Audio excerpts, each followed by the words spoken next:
Now, Senator Warren, Yes. let me ask you this. There is a series of sexual scandals that have created a new national conversation about abuse of power. Yep. Al Franken, a comedian I've long admired and a politician I've recently admired, has been caught up in 2 accusations, one of which he's acknowledged and apologized for. People are calling for Al Franken to step down. Do you think he should? So, look, I was just enormously disappointed about this.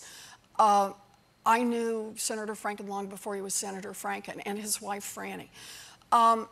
These allegations are serious, and women have a right to be heard and listened to on this.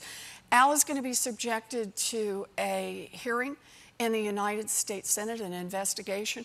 We have had for a long time now in the Senate, long before I got there, a bipartisan ethics committee that meets on a regular basis, and he's going to go in and answer. But here's where I see this whole thing going right now. We're going to watch this play out with famous men. It's happened in lots of places. Lots of them are talked about.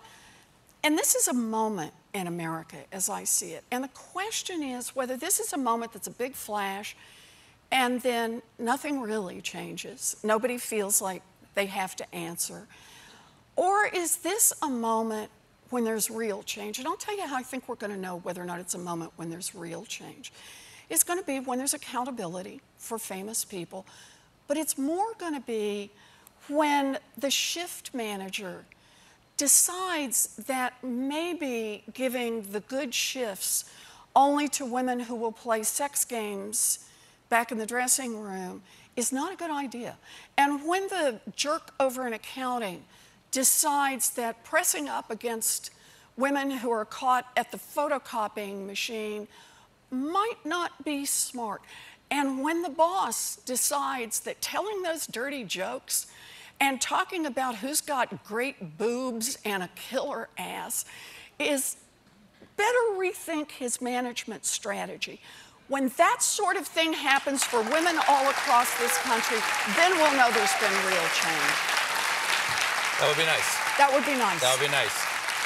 So if, we got to go here in a second, very quickly. I know it's a big question. If Roy Moore wins, should the Senate expel him? We're not there yet. Where are we? We're still pre-election, and I think we have a really good candidate on the Democratic side, and the people of Alabama need to get out there, and I hope they support that Democratic candidate. Well, Senator, thank you so much for being here. Good to see you. Ladies and gentlemen, Senator Elizabeth Warren.